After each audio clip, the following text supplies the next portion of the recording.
The air in the visitor center was heavy with an awful smell, as if some rotten drowned thing had crawled up from its grave. Rusty kept coughing blood. My eyes were drawn to the twisted shape of his broken leg. The attack had been vicious. Max whined in his cage. Rusty's eyes were wild with fear and terror. He gasped. "Mr. Wake, it happened just the way it was on that page."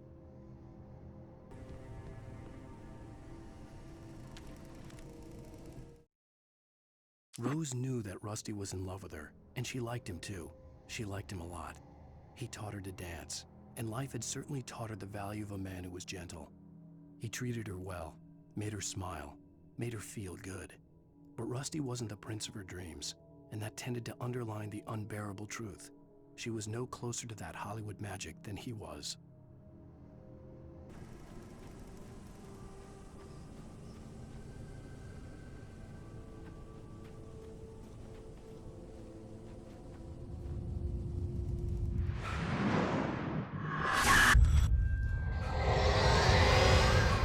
The vision left me weak. This was no head injury. Rusty, damn. Rusty, hang on! I'm coming! Please, help me!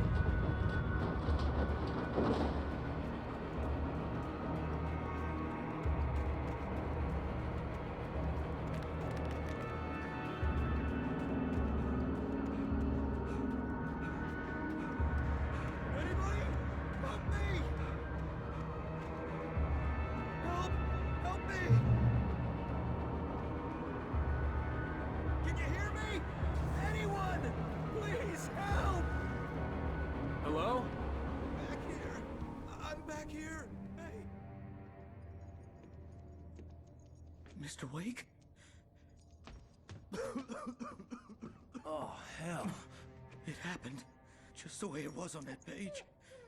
I found. Came true. It knew. So dark. It'll come back for me. You must... The lights. In the office. I have the key. Okay, Rusty. Hang on. I'll be right back. Whatever did this couldn't be far. Rusty had found a page from the manuscript. It would help me understand what had happened. A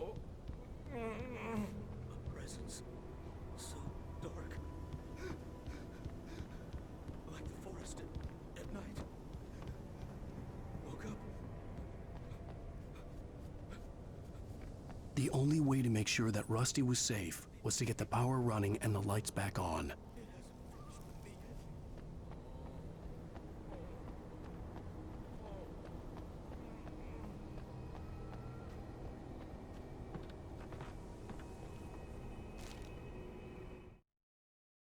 The visitor center was sturdy, but the impact turned the front of the building into splinters.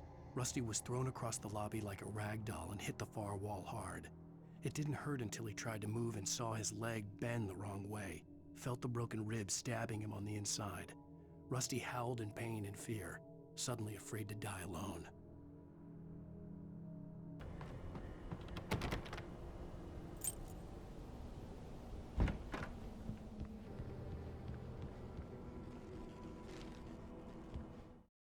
At the last instant, I changed direction and threw myself down.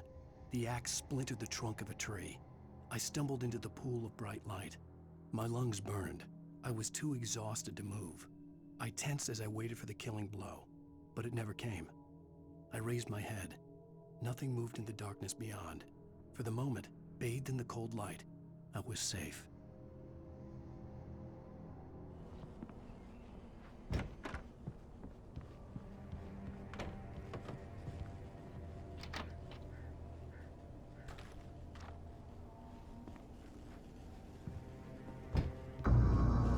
I was too late. Someone had destroyed the circuit breaker. There was no way to get the lights back on.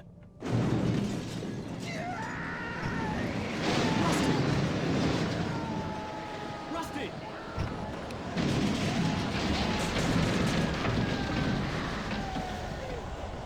The ground was covered with oily patches that looked like liquid darkness.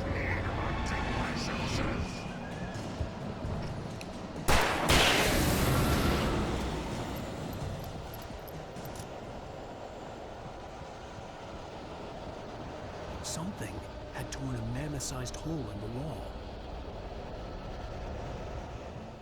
Please! Don't feed the animals! Obey! The park ranger's instructions! At all times. Fishing! Rusty, no! Poisons! Never. Approach closer than 100 yards! No bears or wolves!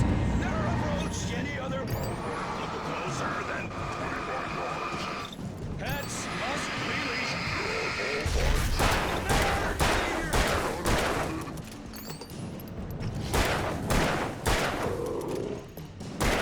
Is Against the law! to remove any Natural objects!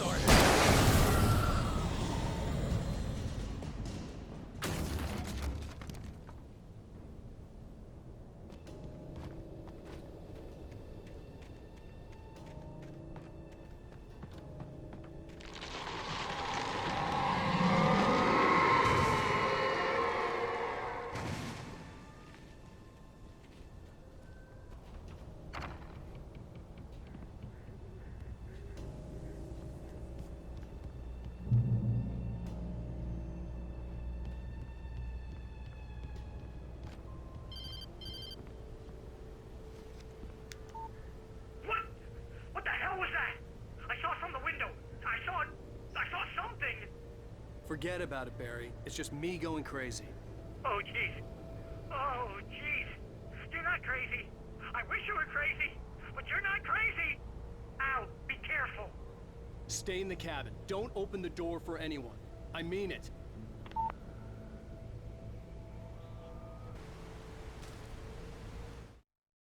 In that last instant of consciousness, Rusty thought about Rose. He was older than she was. Rose was barely out of her teens, but she made him feel young and forget what a train wreck his long-dead marriage had been. He still wore the ring. He'd been waiting for her to tell him to take it off. Now she never would.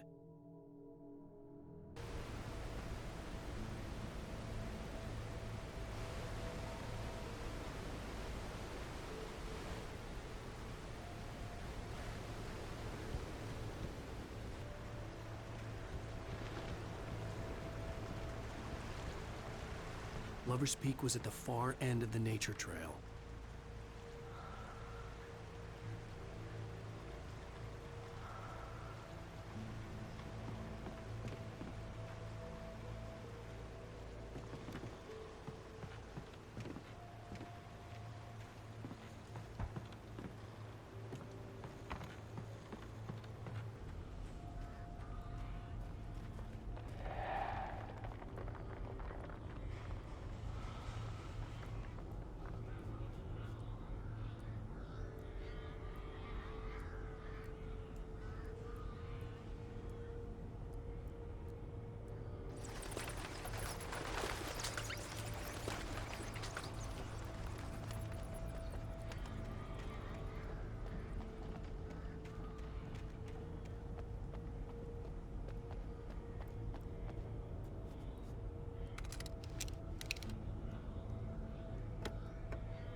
Nobody in Bright Falls seemed to know where Al was, but Rose, the waitress at the diner, had seen him.